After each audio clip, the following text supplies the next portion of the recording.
Buen día con todos. Mi nombre es Eduardo Montes de Oca, soy psicólogo industrial y en la clase de hoy les voy a impartir la materia de desarrollo humano. Esta materia está dividida en 3 módulos. Tenemos el módulo de relaciones humanas, de deontología y de comunicación. En esta clase vamos a ver los 2 primeros módulos, que es el de relaciones humanas y deontología. Y en la siguiente clase veremos el tema relacionado a la comunicación efectiva. Antes de eso, quiero dar una pequeña introducción en relación a todo lo que conlleva este módulo y todo lo que vamos a ver en la clase del día de hoy. Este módulo, como les dije, está desarrollado en 3 unidades que nos van a permitir reflexionar sobre temas importantes que son las relaciones humanas, la comunicación y la deontología. Todo esto enmarcado dentro del área de la seguridad privada. Estos 3 componentes son necesarios para lograr un buen servicio y que el mismo sea de calidad. Las relaciones humanas han sido enfocadas desde el punto de vista de las competencias que debe poseer un guardia de seguridad privada para el buen trato con las personas aplicando la inteligencia emocional. Todo esto lo vamos a ver más adelante de una forma más detallada. Como les digo, a través de esta inteligencia emocional, la cual nos brinda ciertas estrategias que son diseñadas para el manejo de las relaciones efectivas. De la misma forma, la deontología es vista como el apoyo teórico práctico para la aplicación de valores fundamentales dentro del área de trabajo. Y por último, se aborda la importancia de la comunicación como una competencia necesaria básica para generar el desarrollo de los 2 puntos anteriores, es decir, las relaciones humanas y la deontología, abriendo también el campo a la comunicación virtual y la importancia dentro de las funciones que realiza en su trabajo. Bien, entonces con esta pequeña introducción, vamos a empezar con la clase. Como les decía, el primer módulo es sobre las relaciones humanas. ¿Qué son las relaciones humanas? En el mundo actual en el que convivimos, el ser humano se ha olvidado en gran parte de que no tiene esta relación con otros seres, siendo que esto es un punto clave dentro del desarrollo del humano.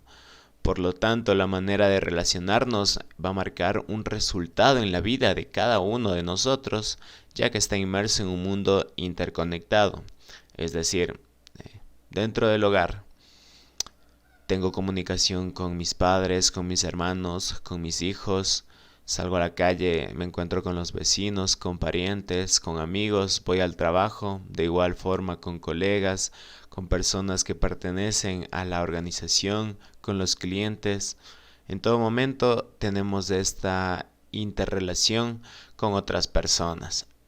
Por lo tanto, es indispensable la reflexión sobre la manera como marcamos las relaciones con nosotros mismos, incluso hay que partir de esa comunicación con nosotros mismos, como les decía, con nuestra familia, con la comunidad y con el mundo en general, asumiendo una actitud positiva y proactiva frente al rol que vamos a desempeñar, generando un compromiso y manejando las relaciones humanas dentro de un contexto de respeto y de servicio. El rol del guardia de seguridad es un rol de servicio y comprenderlo desde este enfoque es importante para apuntalar las relaciones humanas como un punto prioritario para el buen desempeño de las funciones.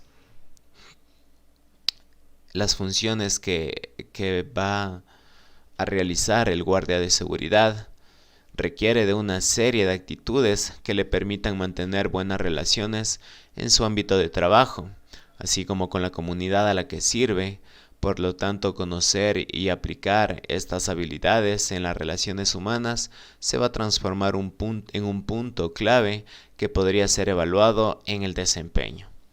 Bien, entonces, como dice en esta lámina, la manera como marcamos las relaciones con el mundo, asumiendo esta actitud positiva y proactiva frente al rol que vamos a desempeñar, va a determinar el éxito que tengamos en las funciones que vamos a realizar. Bien, entonces en esta siguiente lámina tenemos las actitudes relevantes para el buen desempeño de la función del guardia de vigilancia y seguridad privada. Bien, entre las actitudes que se debe poseer para realizar nuestras funciones está la asertividad, la cortesía, el compromiso y la responsabilidad. Por esto se debe adoptar estrategias de interrelación con todo tipo de personas, tomando en cuenta que el usuario a quien se atiende es la persona más importante. De la manera como marquemos nuestras relaciones va a depender el éxito en el trabajo. Entonces empezaremos con la asertividad. ¿Y qué es la asertividad?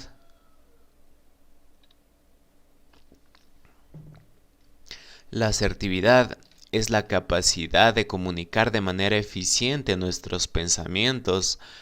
Para esto es necesario que se determine claramente cuáles son nuestros principios, valores y perspectivas de vida. Aprender a escuchar es importante para dar respuesta de manera oportuna a las solicitudes del usuario. Se requiere de una escucha activa bien entrenada para poder dar respuesta y comunicar nuestros pensamientos de manera pausada. De esta forma, la persona que recibe la información va a comprender y va a seguir las instrucciones que el guardia es capaz de dar. Por ejemplo, si es que nosotros llega algún cliente, estamos trabajando en una entidad financiera, nosotros estamos ubicados en la entrada a la institución, entonces va a ser la primera persona que comprende toda la institución con la cual va a tener esta interacción, esta comunicación. Entonces se acerca a nosotros, nos pregunta dónde queda algún departamento, cómo se realiza alguna solicitud, y si es que nosotros le respondemos de alguna forma grosera o no le escuchamos, solo le decimos siga adelante, le dan información o alguna situación así, en donde ya vemos que no hay cortesía, que no se presta atención, entonces la persona va a sentir un destrato de parte de la institución hacia ella, hacia el cliente en este caso. Entonces ya va a haber una mala imagen, ya va a tener una connotación negativa de la institución en general. Va a decir, desde la primera persona que me atiende no me trata con educación, no es educada, se comunica mal y cuestiones relacionadas a eso. Entonces la asertividad, el objetivo de esta es, como dice en esta imagen, lo que yo quiero y lo que quieren los demás, es buscar ese punto medio, ese punto de armonía para que no haya este tipo de disconformidad, de confusiones, de peleas dentro de la interrelación entre dos personas, como les decía en este caso, el cliente y nosotros. Les quería mostrar también un video en relación a esto de la asertividad. A ver, espérenme un momentito. En relación a la comunicación asertiva. Aquí está.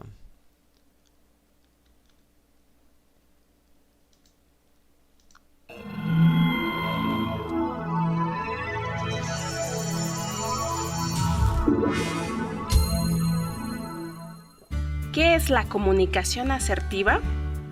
La comunicación asertiva consiste en la capacidad de expresar sentimientos, ideas u opiniones de manera confiada, reduciendo la posibilidad de generar un conflicto.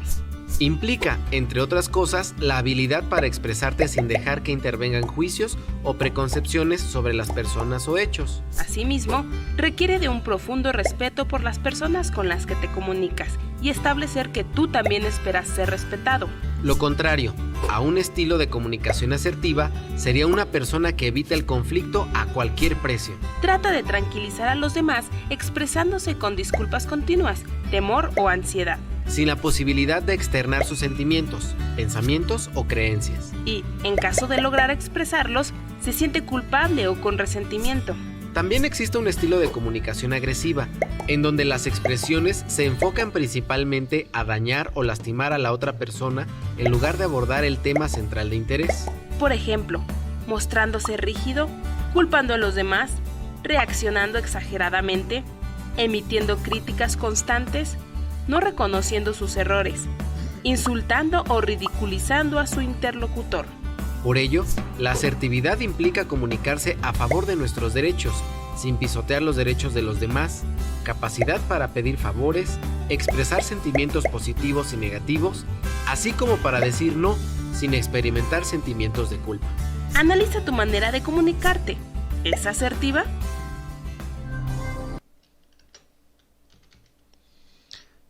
Bien, entonces, como veíamos, esta comunicación, la comunicación asertiva, nos ayuda a expresarnos de mejor manera, a evitar confusiones, evitar problemas o discusiones con el cliente, con la persona que estemos tratando, porque muchas veces también dentro de nuestra área de trabajo vamos a tener este tipo de enfrentamientos con compañeros o con personas de nuestra organización. Entonces la forma en la que nosotros expresemos la información, nuestros sentimientos, las opiniones, siempre tiene que ser asertiva, es decir, con respeto, sin insultar a la otra persona.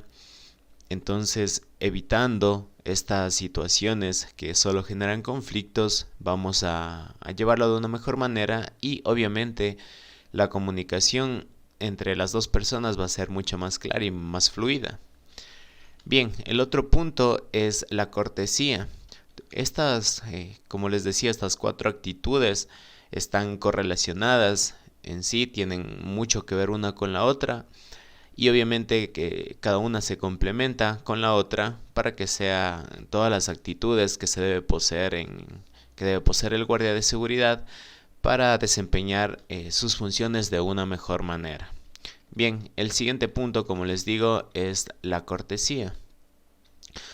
La cortesía, estas normas de cortesía son necesarias dentro del rol que desempeña un guardia de seguridad, puesto que es la primera persona con quien se toma contacto al ingresar a un edificio o empresa y se convierte automáticamente en la imagen de la institución a la cual sirve, lo que les mencionaba anteriormente.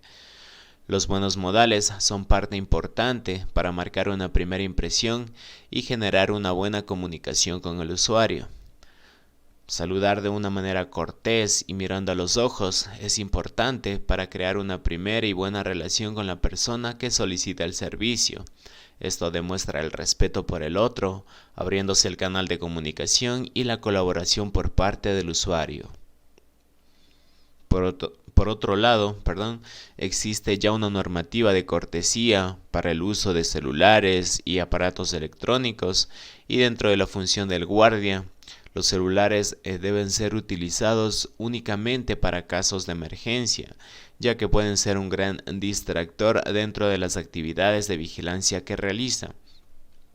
Es decir, puede estar justo en el momento en el que el guardia sacó el teléfono para ver sus redes sociales o para ver su WhatsApp, justo en ese momento en el que hizo esa acción, un accidente que se requería la ayuda, la atención del guardia de seguridad, un cliente conflictivo. Entonces puede ser que al momento de que nosotros actuemos, ya sea tarde o el conflicto ya esté mucho más grave, que si estábamos atentos a la situación y actuábamos a tiempo, podíamos evitar toda esa situación negativa y lo resolvíamos de una forma mucho más fácil y sin complicarnos. Entonces, como les digo, esta norma en relación a los aparatos electrónicos, al teléfono, tenemos que usarlo únicamente cuando sea necesario o en casos de emergencia. Bien, continuando con la clase, tenemos... A ver, me esperan un ratito. No, seguimos con la cortesía. Ser cortés significa también tener una buena presentación en higiene y presentación personal. Para lograrlo, se debe usar la vestimenta correcta y limpia para la realización de las distintas actividades. Comprendamos que es parte de la imagen de la empresa a la cual representa. No va a ser lo mismo si es que estamos con el uniforme limpio, bien presentado, con la camiseta planchada, estamos peinados correctamente, el cabello corto, si es que se tiene barba bien, que no esté criada así, que no esté muy grande y se vea como que no se cuida la imagen personal, oler bien, todas esas cuestiones también es una forma de cortesía hacia la otra persona y hacia nosotros mismos en sí, porque estamos cuidando nuestro cuerpo, estamos dando una buena imagen de nosotros y también es eso que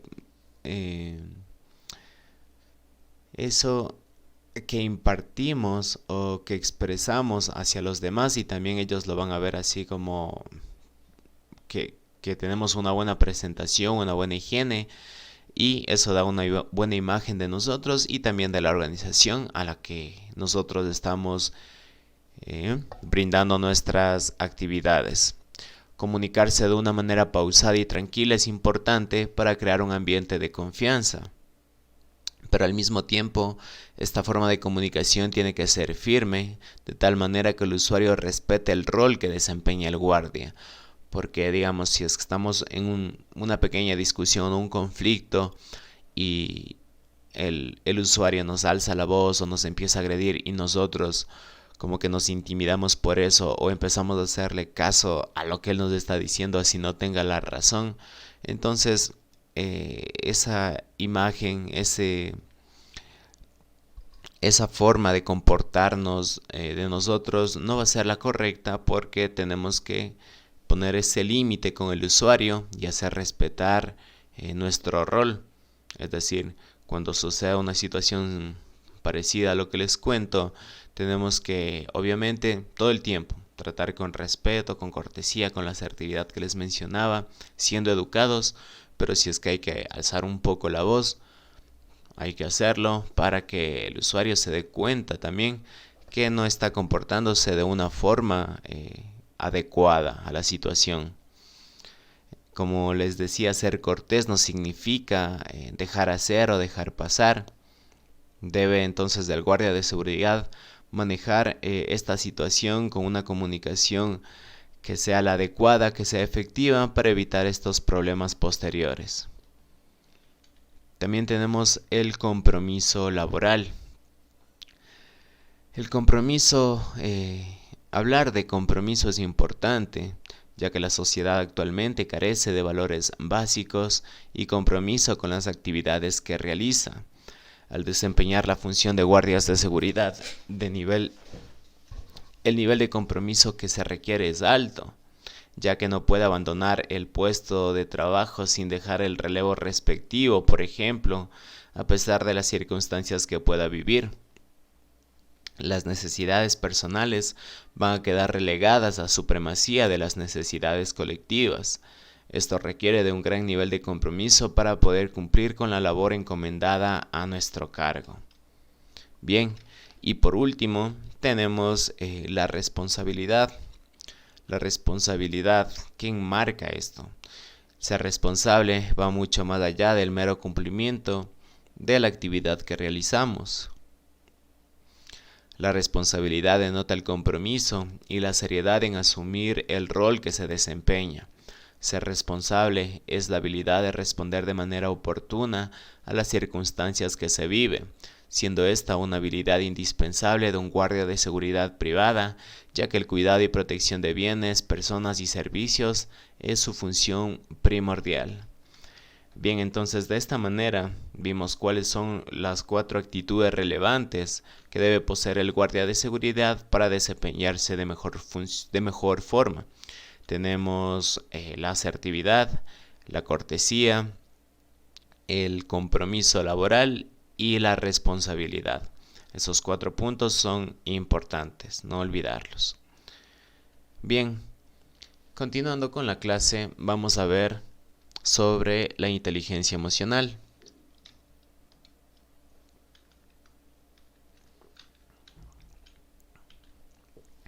Es importante comprender cuán complejo es nuestro cerebro y qué tan complicado podría significar el controlar nuestras emociones en determinados momentos de la vida. Cuando sentimos que la ira, el miedo u otro sentimiento negativo nos embarga y nos lleva a un secuestro emocional, sin poder evitar situaciones adversas que solamente nos afectarían aún más, pero lo más fuerte sería el perjuicio que sería para las personas que nos rodean, ya sea en el trabajo, en nuestro hogar, con los amigos. Es decir, que nuestra mente en un momento de descontrol emocional no mide ni observa con qué personas estamos relacionándonos en ese instante. Simplemente permite el desfogue o desahogo de sentimientos sin mirar las consecuencias de ello. Es por eso que la inteligencia emocional lo que trata de hacer es ayudar a controlar, como dice la inteligencia emocional, las emociones. ¿Y qué comprende eso? Comprende el entender las emociones, el utilizarlas de forma correcta, manejarlas y percibir también las emociones de los demás para responder obviamente de una mejor forma.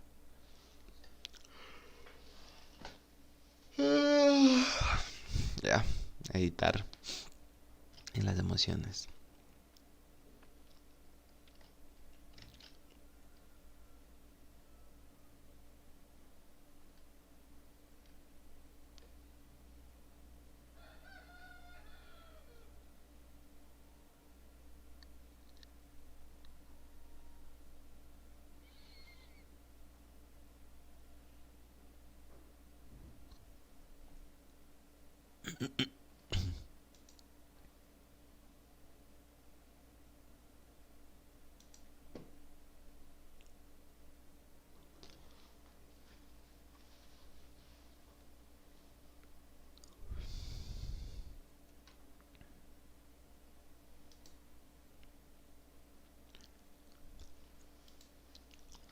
Bien, continuando, tenemos esta lámina en el cual está sobre la educación emocional y el cerebro emocional.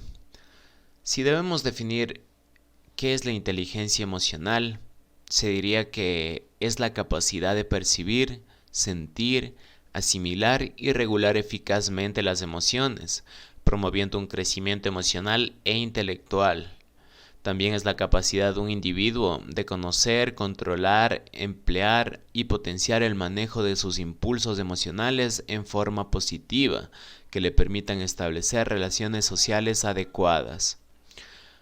Bien, entonces, ¿qué es la educación emocional? La educación emocional es un proceso educativo continuo y permanente que pretende potenciar el desarrollo de las competencias emocionales como elemento esencial del desarrollo integral de la persona, con el objeto de capacitarle para la vida. Todo ello tiene como finalidad aumentar el bienestar personal y social.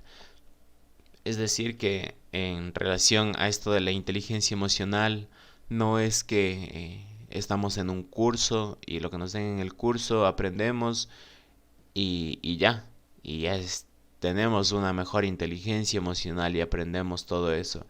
Claro que tenemos principios, conceptos que nos van a ayudar a tener un punto de partida, pero como les mencioné anteriormente, es un proceso, un aprendizaje continuo y permanente. Es decir, que todos los días tenemos que utilizar y aprender a manejar esas emociones y saber cómo expresarlas.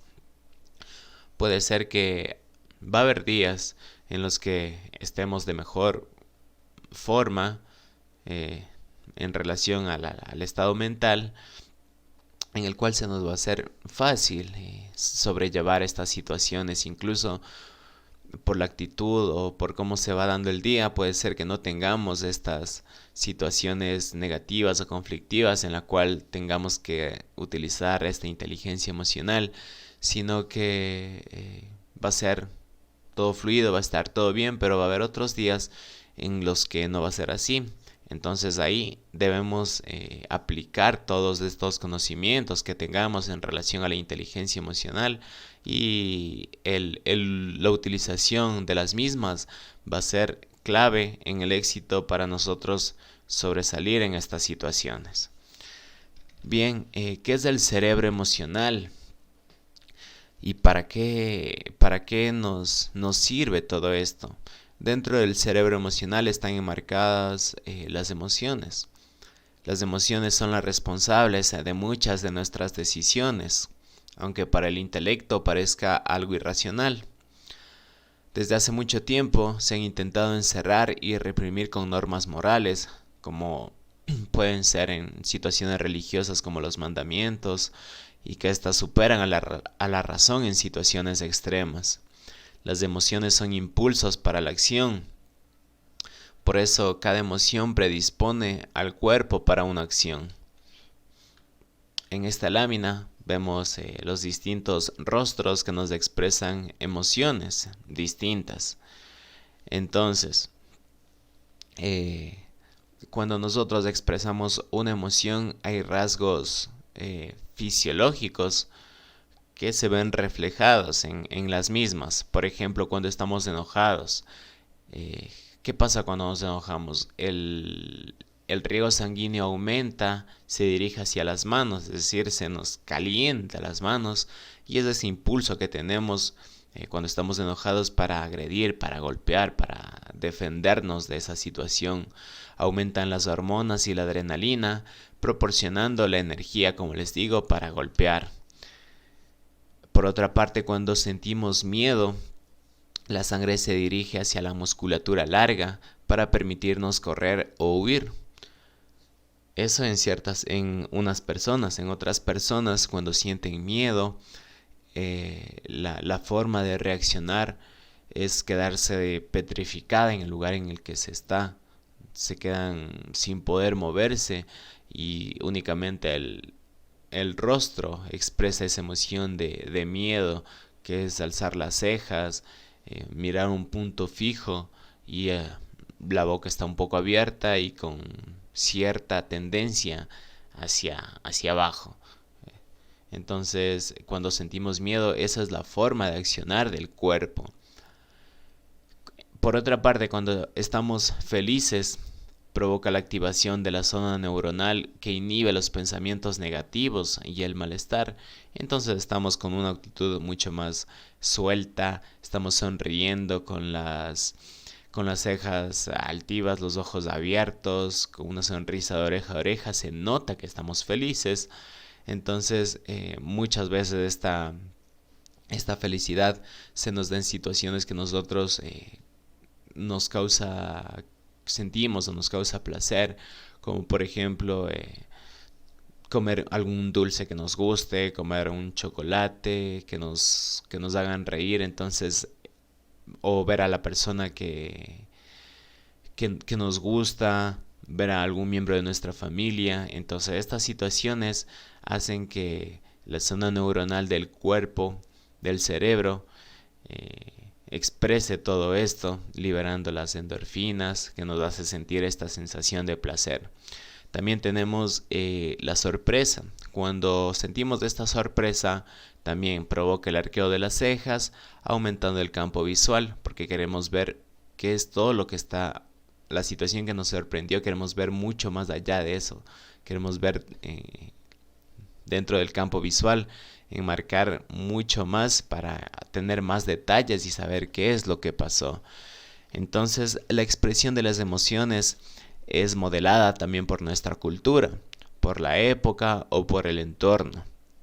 Entonces, si es que comparamos a personas, incluso a nuestros padres, nos comparamos con nuestros padres o con nuestros abuelos, vamos a ver que la forma de expresarnos es distinta. Entonces puede ser porque anteriormente, en el caso de los hombres, estaba como, no prohibido como legalmente, pero sí socialmente, que el hombre exprese sus emociones, como puede ser el llanto o la tristeza, porque eso le hacía ver débil. Entonces, si es que algún hombre se ponía a llorar o se ponía a contarles que está triste, no era visto de una forma buena. Se le veía como les digo, como alguien débil, que no tiene que hacer eso. Entonces, el hombre lo que hacía lo que optaba era reprimir sus emociones y no expresar eso. Entonces, todo el tiempo tenía que estar bien, tenía que estar serio o algo así. Ahora no, ahora es mucho más fácil que el hombre exprese esas emociones, ya no es visto de una forma tan negativa como era antes. Entonces ahí vemos que la época a la que pertenece cada persona va a moldear también esta expresión de las emociones, también la cultura. Únicamente si es que comparamos en nuestro país mismo a personas de la sierra con la de la costa, vamos a ver que tienen esta expresión emocional distinta. Las personas de la costa pueden ser mucho más extrovertidas, hablan más, son más abiertas, y las de la sierra no, son más reprimidas, no hablan tanto, no se expresan tanto. Entonces ahí vemos cómo la época, la cultura, la edad, el entorno en el que se desarrolla la persona va a moldear esta expresión de las emociones. Todas las personas tenemos, ¿cómo se puede decir?, dos mentes. La mente que piensa y la mente que siente. Ahí estamos. La mente que piensa es la parte racional y la mente que siente la parte emocional.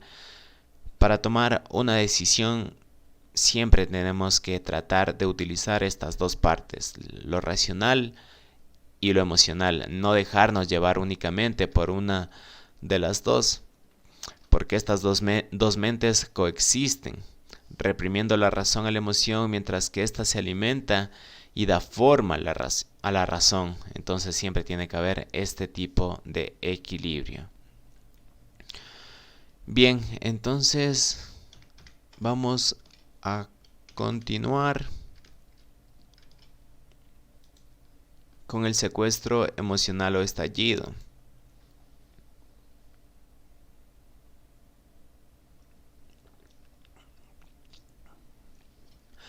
El secuestro emocional o estallido, es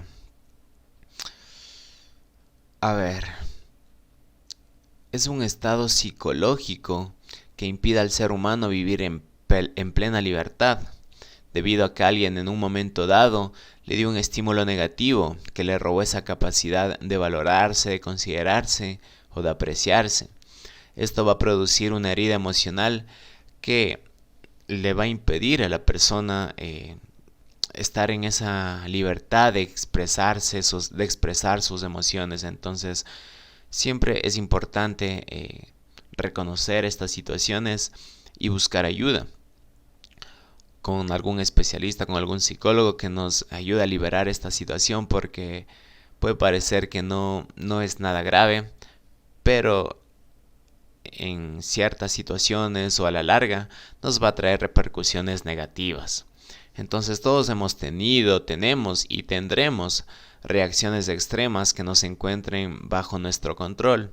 A esto se le conoce como un estallido emocional, lo que permite que tomemos una decisión instantánea e instintiva antes de que nuestra parte racional pueda lograr procesar toda esta información que recibe nuestro cerebro. Es decir, cuando actuamos por impulso. Por ejemplo, alguien nos grita, nos insulta, y nosotros, en lugar de no caer en esa provocación, de no responderle de la misma forma, de entender que esa persona está reaccionando así porque está mal ella.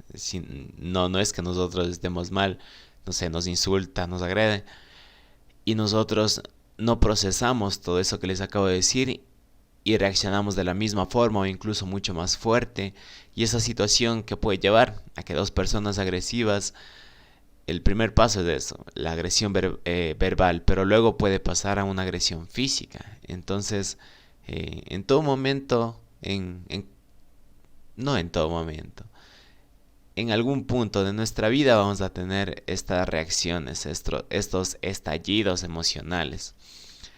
Entonces, ¿qué hay que hacer cuando tengamos una situación parecida a esta o similar? Lo que tenemos que hacer, hay miles de técnicas que nos ayuden a controlarnos cuando tenemos este tipo de reacciones. ¿Cuántas veces nos hemos arrepentido de lo que hicimos o de lo que dijimos, incluso en el instante? ¿Cuántas veces nos gustaría volver en el tiempo para no repetir esa situación? Entonces, uno de los pilares fundamentales de la inteligencia emocional es la conducta reflexiva, y dentro de ella está la capacidad de poner en práctica disciplinas personales como la de la pausa reflexiva. ¿Qué nos quiere decir esta? ¿Qué tenemos que hacer? ¿Cómo evitamos adquirir paulatinamente este tipo de reacciones? ¿Y cómo vamos a tener un mayor control de nuestra vida? Con una técnica, como está aquí, que se llama la pausa reflexiva. Esta consta de 3 pasos que debe seguir ante una situación crítica y que nos va a ayudar a parar y no dejarnos llevar por esos primeros impulsos que les decía. Lo primero que tenemos que hacer es respirar. La respiración es fundamental.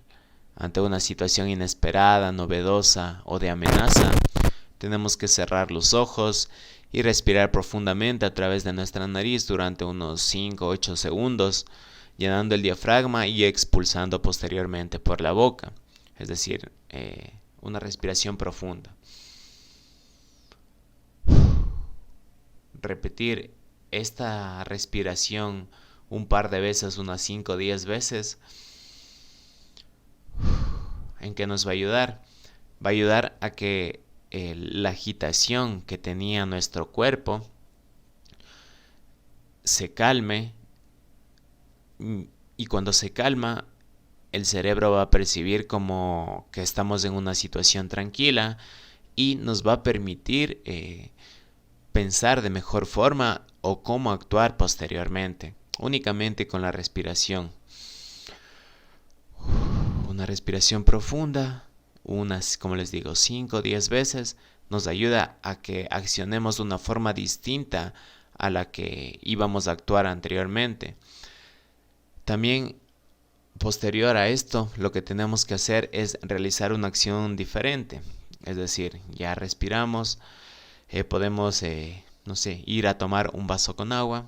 Tomamos igual. Mientras tomamos esto, hace que el cerebro no esté como enfocado únicamente en esa situación tensa, y mientras nosotros tomamos el agua, se va a enfocar en eso, en que estamos tomando agua, y se va también a relajar. O podemos brotarnos los ojos suavemente, levantarnos, estirarnos, o recolectar papeles que teníamos ahí en el escritorio, ponernos a arreglar así algo rápido. Va a ayudar a que el cerebro no se enfoque, como les digo, en esa situación. El tercer paso es repetir un mantra. ¿A qué me refiero con esto? Es una frase que nos ayuda, que nosotros mismos hayamos elegido, y que nos ayuda a conectarnos con nuestra dimensión más racional y reflexiva.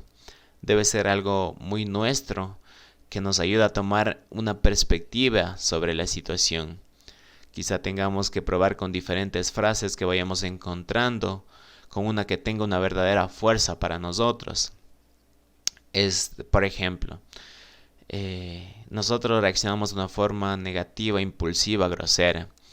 Entonces, después de realizar los 2 pasos de la técnica que les mencionaba, respirar profundamente, realizar otra actividad, y aquí viene la tercera, que es el mantra. Puede ser que nosotros nos preguntemos a nosotros mismos una autopregunta. Nos digamos, ¿estamos seguros que vale la pena alterarse por esto? O puede ser, ¿cómo reaccionaríamos si me estuviera viendo mi hijo, o si me estuviese viendo mi madre, o mi novia, o mi novio? Entonces, hacernos este tipo de mantra, este tipo de pregunta, va a ayudar a reflexionar, a que seamos conscientes de lo que está pasando. Entonces, no creo que después de decir, ¿tiene sentido portarme así? Vamos a decir, sí tiene sentido, y seguir de la misma forma. Porque ya respirando bien, cambiando de actividad y haciéndonos esta pregunta interna, de ley vamos a reflexionar y vamos a cambiar la actitud que estábamos teniendo ante esa determinada situación. Entonces la idea de esta técnica es que se convierta en algo automático, que se realice con naturalidad y comodidad. Para eso el mejor modo es empezar a practicarlo en contextos cómodos, sin que no, es decir, que no decir en una situación caótica o extrema, decir, bueno, aquí voy a aplicar esto por primera vez. Mejor realizarlo anteriormente, por ejemplo, si es que con problemas que no sean tan graves, que, por ejemplo, estaba escribiendo algo en el archivo y no guardé y se me cerró el programa. Entonces, ya, eso puede ser una situación un poco que nos saque de control. Pero realizando esta técnica vamos a controlarnos, podemos buscar la forma de recuperar el archivo, o si no, empezamos a realizarlo otra vez, y haciendo este tipo de técnica de la pausa reflexiva nos va a ayudar a tener una mejor actitud ante esta situación.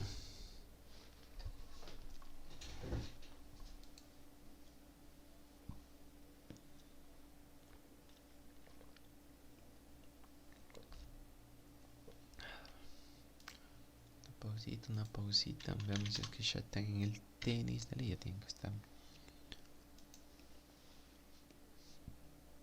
A ver, 6:56. Bien. Ya le quebramos. Uf, qué bien. Quebramos una vez.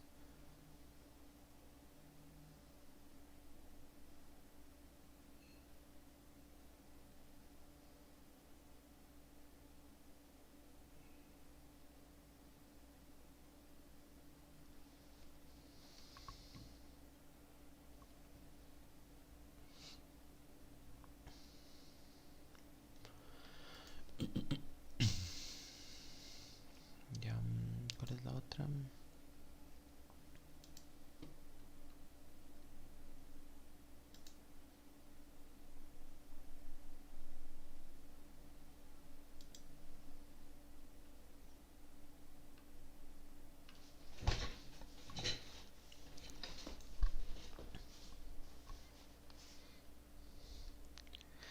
Bien, ahora continuamos con la unidad 2, que está enfocada en la... Bien, ahora empezaremos con la unidad 2, que se trata sobre la deontología. ¿Qué quiere decir la deontología? La ética y la moral son palabras que se utilizan a diario y que lo escuchamos inclusive como calificativos para personas y para actuaciones. A pesar de que pueden interpretarse como sinónimos, podemos encontrar ciertas diferencias. Para comprenderlas, vamos a analizarlas un poco más a fondo a las dos. Pero de plano, la deontología enmarca todo lo que es la ética, la moral y también los valores. Vamos a empezar con la ética.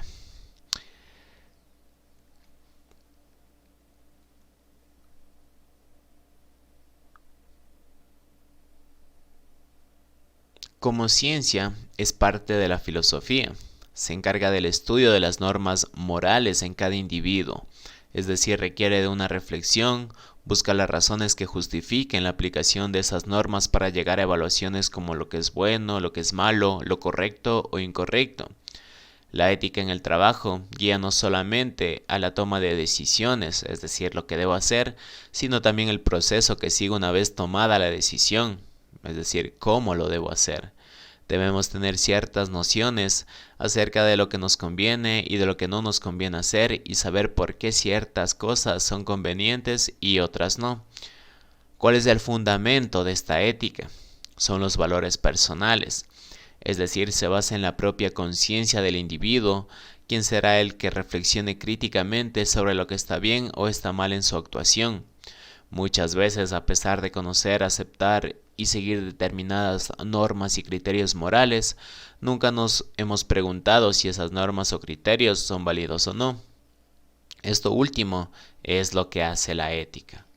Por otra parte, la moral se ocupa de establecer unas normas concretas de actuación. Por ejemplo, se ocuparía de definir las normas que deben regir las relaciones entre los miembros de una familia o un determinado grupo social de acuerdo a sus costumbres y cultura. Por ello encontramos diferencia acerca de lo que es aceptado en una sociedad u otra.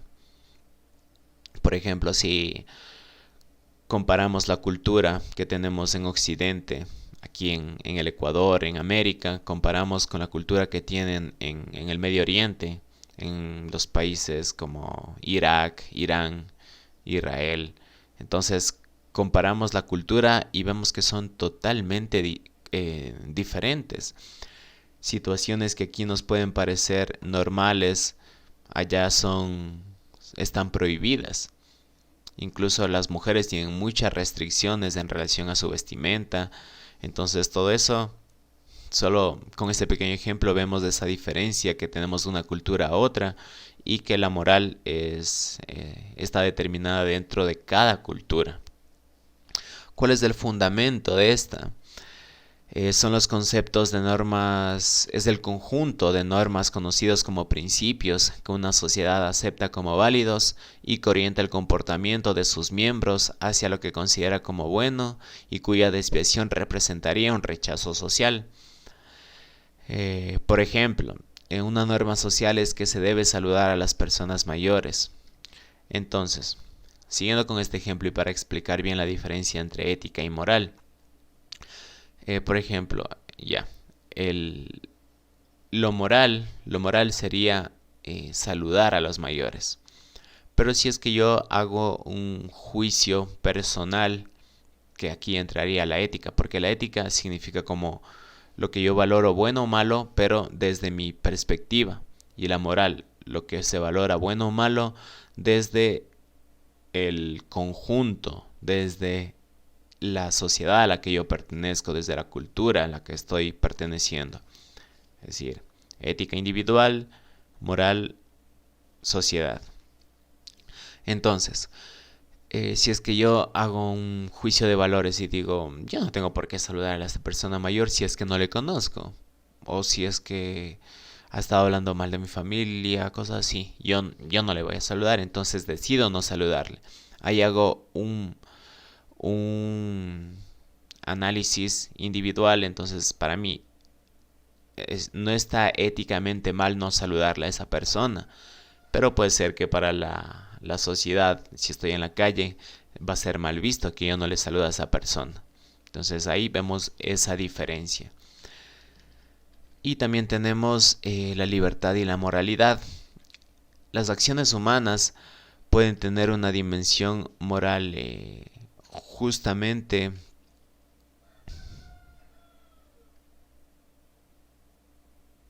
espera un ratito.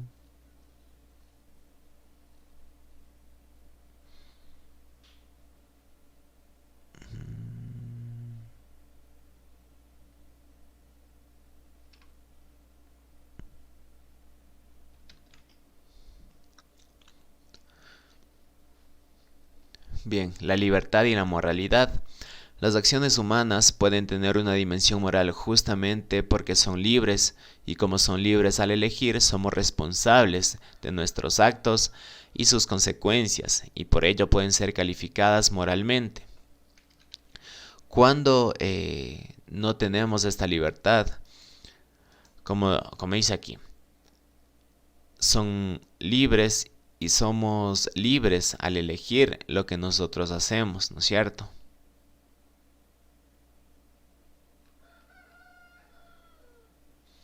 Entonces, si realizamos algo de forma consciente, voluntaria y libre, y lo consideramos correcta o buena, es un acto moral, que es, por ejemplo, ser sinceros con nuestros amigos para conservar nuestra amistad a pesar de la situación que hayamos tenido.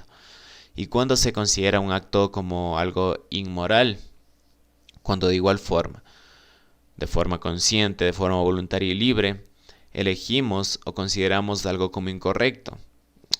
No sé, sustraer el teléfono a una persona que se olvidó que tenía el teléfono ahí al lado, y nosotros, en vez de devolverle a la persona, nosotros le robamos el teléfono.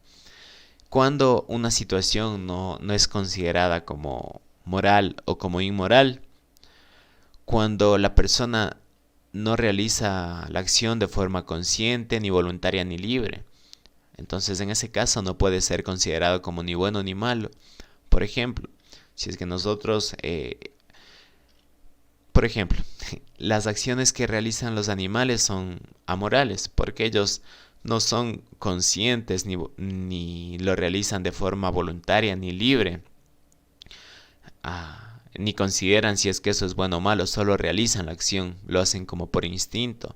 O también los bebés cuando son recién nacidos, cuando son pequeñitos, no son conscientes de todo eso. Si es que lo llevamos esto a una edad adulta, también puede ser considerado como una acción amoral cuando realizamos algo bajo la coacción de alguien. Por ejemplo, si es que nos ponen un arma una pistola en la cabeza y nos obligan a hacer algo. Entonces nosotros no tenemos esta libre elección de decidir, sino que estamos obligados a realizar esa acción. Entonces ahí está relacionado esto de la libertad y la moralidad. Los valores y la sociedad. En los momentos actuales se ha retomado con fuerza dentro de la educación el tema de los valores, con el propósito de contrarrestar conductas perjudiciales tanto a nivel personal, familiar y de convivencia social. En realidad, en ningún momento de nuestra vida podemos estar apartados de ellos, porque el ser humano tiene esta obligación de participar en la construcción de una sociedad más justa, más humana, para el beneficio propio y de las generaciones futuras y ciudadanos de bien. Entonces, hay muchos factores que inciden en las crisis de valores.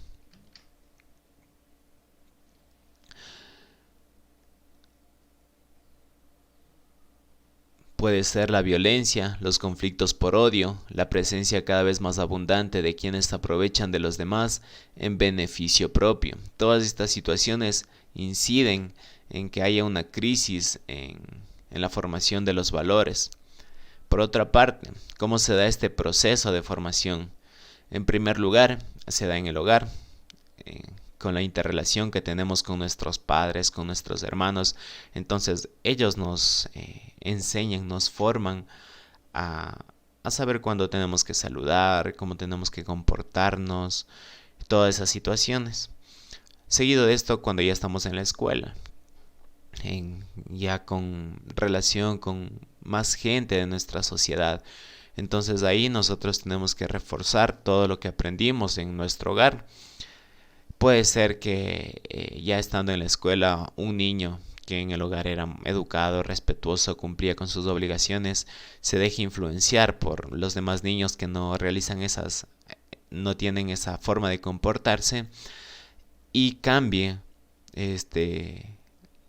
la perspectiva de los valores que tiene. Entonces puede ser que ya no le importe saludar, ya no le importe ser responsable, sea maleducado, y posterior a eso tenemos ya en la edad adulta. Entonces está la casa, la escuela y la edad adulta, cuando ya la persona es responsable y consciente de que las acciones que realiza van a tener repercusión. Entonces yo soy responsable con lo que hago. Sea bueno o malo, yo voy a ser el único responsable de lo que me pase. Y entonces yo tengo que ver si es que voy a saludar o no, si es que voy a cumplir o no, si voy a faltar el respeto o no a las personas. Entonces yo decido toda esa situación. Entonces así se da el proceso de formación de los valores en el hogar, en la escuela y en la vida adulta. Tenemos también valores que resultan imprescindibles en la función del guardia de seguridad. Como les había mencionado anteriormente al inicio de la clase, las 4 actitudes también tienen relación a esta. Estaba la asertividad, el compromiso laboral, la responsabilidad. Todas esas situaciones están relacionadas con esto, con el respeto, la honestidad, la tolerancia. También está enmarcada la responsabilidad, la puntualidad y la disciplina. Todos estos valores tenemos que utilizar, y no solo estos, sino que estos son los más importantes. Tenemos que utilizarlos no únicamente en las funciones que nosotros realicemos como guardias de seguridad, sino en el convivir diario con la sociedad. Siempre tenemos que ser respetuosos, honestos, puntuales, tolerantes con los demás. La tolerancia tiene que ver mucho con la asertividad, ser responsables y disciplinados con lo que hacemos.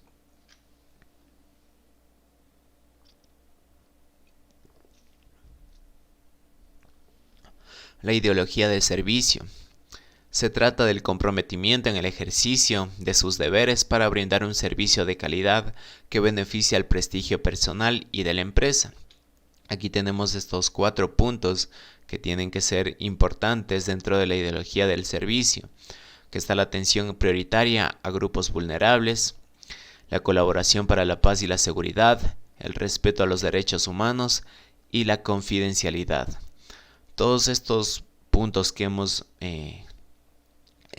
traído a la clase de hoy, con los valores, las actitudes que debe tener el guardia de seguridad, van a ser importantes dentro del desarrollo de la convivencia diaria que vamos a tener, como les decía, con la familia, con la sociedad en sí, con las personas en el trabajo, con los clientes, con los usuarios. Todo esto tenemos que tenerlo siempre presente y no digo que vamos a cambiar de toda esta actitud de un día para otro, pero sí trabajando día a día, siendo consciente de las actitudes que tenemos, ser consciente de las actitudes negativas, tratar de cambiarlas, comprenderlas y responder de mejor forma, va a brindarnos un éxito en la relación diaria que vamos a tener día a día. Entonces, de esta forma finaliza esta primera clase. La siguiente clase es la de la comunicación efectiva, que lo veremos más adelante.